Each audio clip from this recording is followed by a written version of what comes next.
Aujourd'hui, je vais vous proposer un sujet léger. Alors ça, les gars, si c'est pas jouissif, bordel.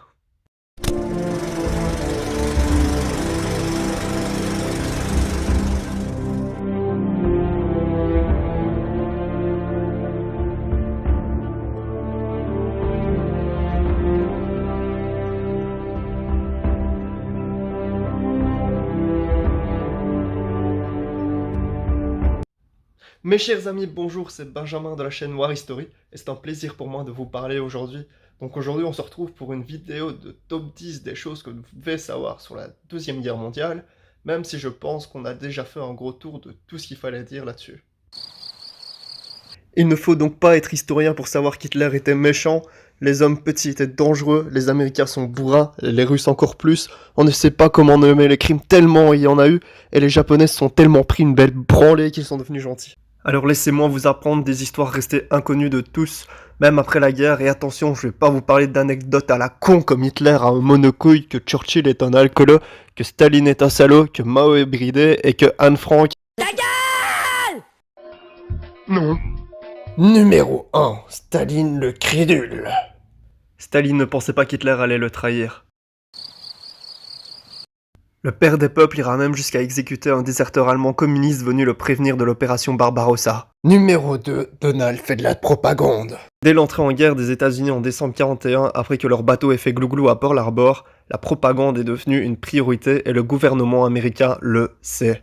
Les studios Disney décrochent alors un contrat militaire le 8 décembre 1941. Disney doit produire 20 courts-métrages d'enseignement pour l'armée. Ils en feront 77 jusqu'en 1945. Les studios vont changer de vedette, mettant en avant Donald Duck, plus colérique et bagarreur. Il fait passer un message plus fort que Mickey, car ce dernier est vu comme trop joyeux et manquant de caractère. Numéro 3, le vrai James Bond. Oh yeah! Dusan Popov, alias Tricycle, était un agent double, travaillant à la fois pour les services secrets allemands de l'Abwehr et pour les services secrets de Sa Majesté. Avec sa couverture d'homme d'affaires travaillant dans l'import-export, il renseigne les Allemands avec un mélange d'informations vraies, mais sans réel intérêt stratégique, et de fausses informations élaborées par les services britanniques. Popov sera également envoyé par l'Allemagne à Pearl Harbor sur demande des Japonais afin de récupérer des renseignements pour l'élaboration de leur attaque du 7 décembre 1941. Bien évidemment, il en informe les Britanniques et les Américains, qui seront donc prévenus plusieurs mois avant l'attaque que les Japonais collectent des informations sur leur base. Mais les services secrets américains ne prendront pas ces informations comme une menace sérieuse. Nous connaissions la suite.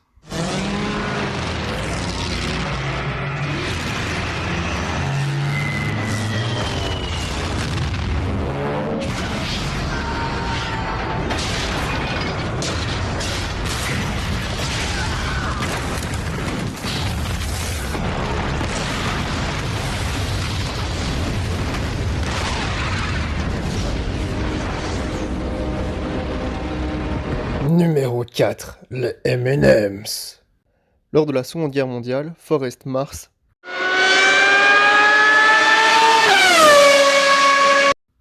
invente les M&M's afin que les soldats américains puissent avoir leur chocolat sur le front sans crainte qu'ils fondent. Numéro 5, Arthur. Expression bien connue. Qui ne l'a jamais entendue? Tu vas te faire appeler Arthur. Elle proviendrait de la Seconde Guerre mondiale et ferait référence à l'occupation allemande qui fixa en France un couvre-feu à 20h. Et le nom Arthur serait une déformation de l'allemand Arthur, ja, qui serait en fait 20h, que les patrouilles allemandes criaient au retardataire éventuel. Numéro 6, toujours à l'heure. À l'arrivée des Allemands en 1940, la France a avancé sa montre d'une heure pour s'aligner avec l'Allemagne. Cette décision n'a jamais été annulée. Numéro 7, les pigeons photographes. Si vous avez vu le dessin animé Vaillant pigeon de combat, vous savez sûrement que durant la Seconde Guerre mondiale, des pigeons étaient formés pour délivrer des messages. Ici, on ne vous présente pas ces pigeons voyageurs, mais des pigeons photographes. Ils étaient dressés pour prendre en photo depuis le ciel les positions ennemies. Personnellement, je n'aurais jamais imaginé que le pigeon était l'ancêtre du drone. Numéro 8, le ding-dong du respect. Vous avez sans doute tous vu ce bâtiment-ci. Non, pardon, celui-ci. Lors de la Deuxième Guerre mondiale, tous les soirs, à 21h, le Big Ben retentissait pendant 60 secondes, invitant les Londoniens à prier pour la paix. Numéro 9. Adrien Carton de Weihart. Alors ce mec, c'est Adrien Carton. Et il est belge. Churchill le respecte et il est même lieutenant-colonel dans l'armée britannique. Ouais, il pèse dans le game. Né le 5 mai 1880 dans la plus belle ville du monde qui est Bruxelles, notre ami Adrien, il kiffe faire la guerre.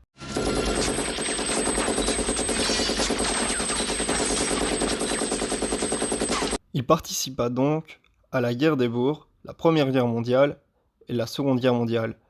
Touché par balles au visage, à la tête, à l'estomac, à la cheville, à la jambe et à la hanche et à une oreille durant la Première Guerre mondiale. Il survit également au crash de plusieurs avions et s'évade d'un camp de prisonniers en creusant un tunnel.